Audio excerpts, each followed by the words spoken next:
Здравейте, приятели! Аз съм Слави и вие сте с възраждане-софия.info. Темата на днешният епизод е Димитър Списаревски и неговият героичен подвиг. А наши първи гости са Мартин Пейков и Валентина Големинова. Здравейте! Бихте ли се представили на нашите зрители? Здравей, Слави! Аз съм Мартин и съм заместник-председател на структурата на Възраждане в Овча купа. Работя в IT сферата и се занимавам с фотография. Здравей, Слави! Името ми е Валентина Големинова. Аз съм член на структурата Овча купел на партия Възраждане. Имам фирма за превод и легализация на документи. От 8 години се занимавам с български народни танци и проучвам нашия бит и култура.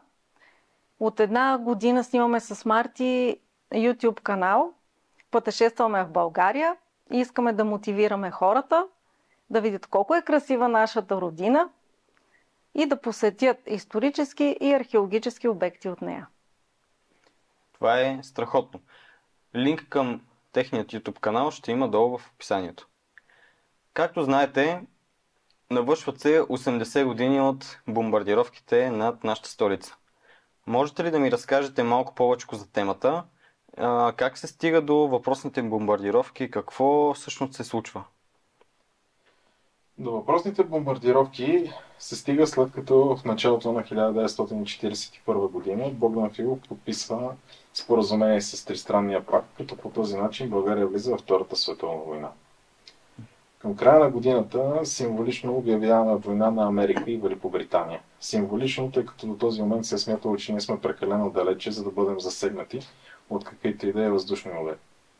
С напредването на силите в Северна Африка и в Южна Италия се разполага 15-та въздушна армия. От този момент нататък Балканския полуостров става изключително лесен за нападение.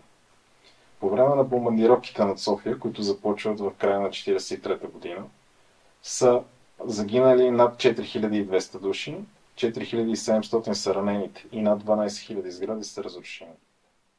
Бихте ли разказали малко повече за Димитър Списаревски и как по-точно той жертва своя живот? За да знаем кой е Димитър Списаревски, трябва първо да се запознаем с това какъв е бил той като дете и в какво семейство е израснал. Началото започва от град Котел и известния Аполонов род. Аполоновци са ги наричали, тъй като са много високи, буйни, високо образовани хора.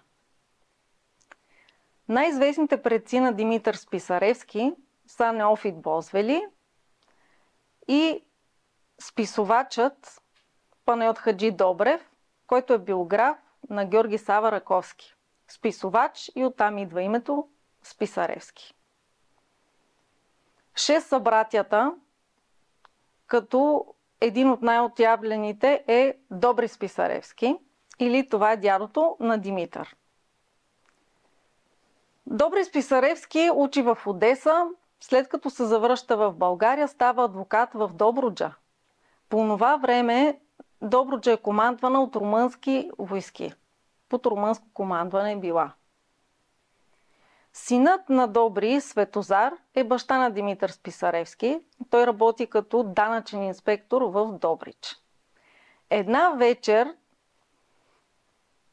Светозар поръчва химна Шуми Марица да бъде изпълнен. Всички хора в кръчмата стават и започват да пеят на крака. Това достига до полицейския участък и на сутринта той е привикан и му е казано за един ден целият род Списаревски да напусне Добрич, разпродават цялото имущество и заминават. Няколко месеца те живеят в Белградчик, след което се местят в Лом.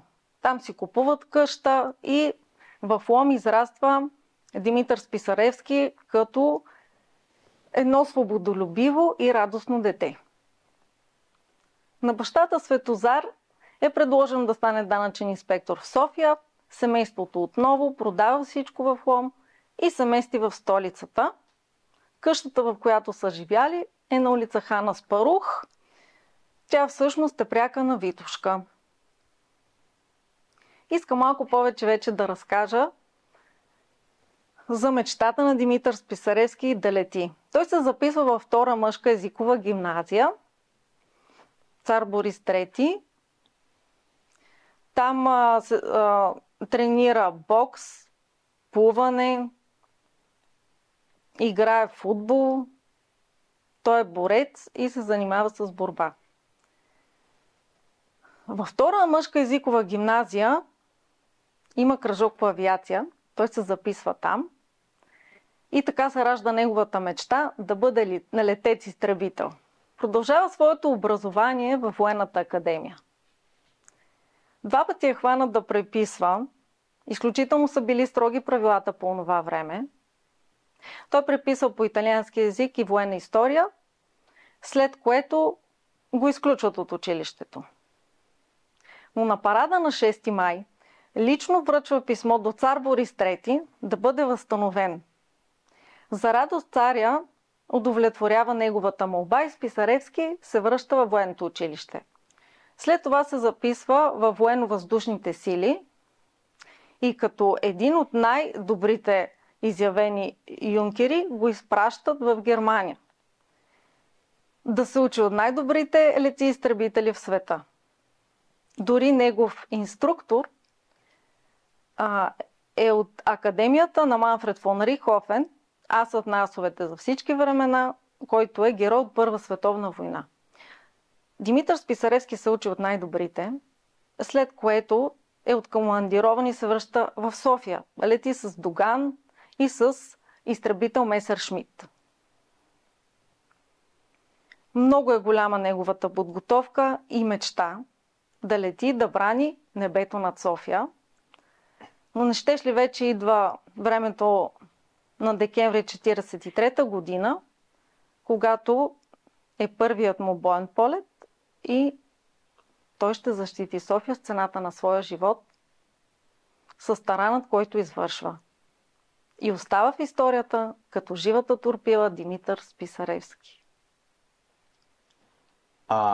Как всъщност се случва тарана? Можете ли да ми разкажете това?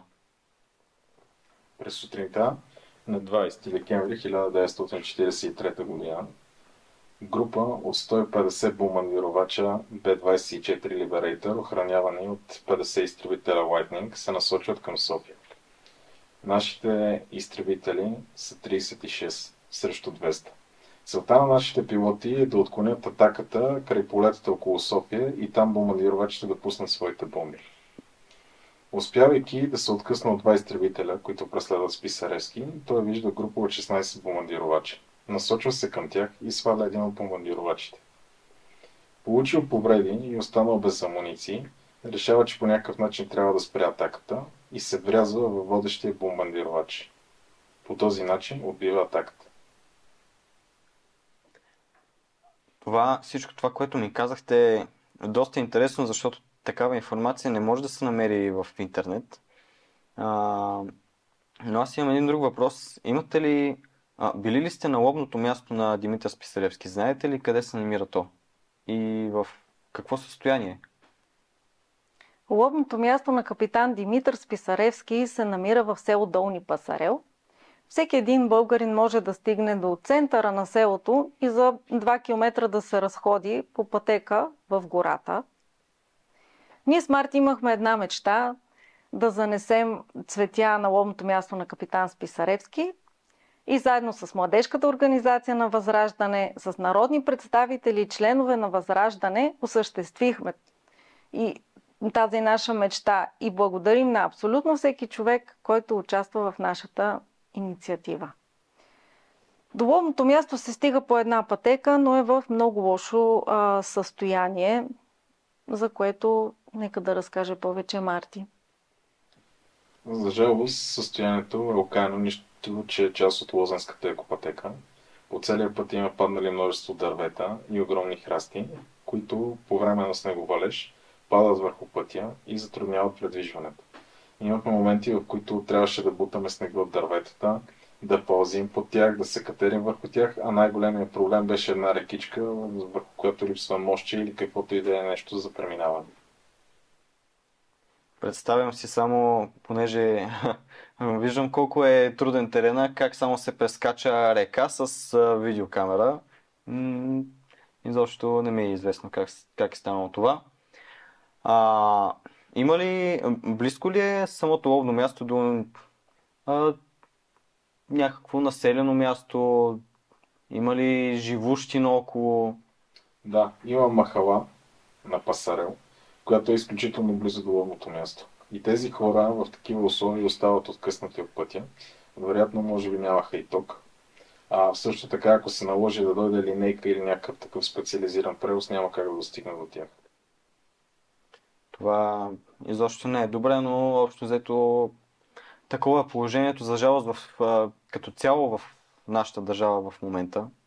Но нека да се върнем на нашата тема. Всъщност, колко време продължават бомбардировките? Бомбардировките продължават до април месец 1944 година, но в нощта между 9 и 10 януари е една от най-разстрашените бомбардировки над София. Именно за това, заедно с представители на партия Възраждане, депутати, също така и младежката структура, решихме да поднесем венци на паметника на загиналите летци, както и на паметника на загиналите невинни жертви в центъра на София. Като заключение, бихте ли казали нещо към нашите зрители? Да, важно е да знаем нашата история и да не повтаряме грешките, а да вземем само хубавите дела. Всеки един българин може да бъде настоящ будител, просветител, трябва само да го иска. Всичко зависи от нас.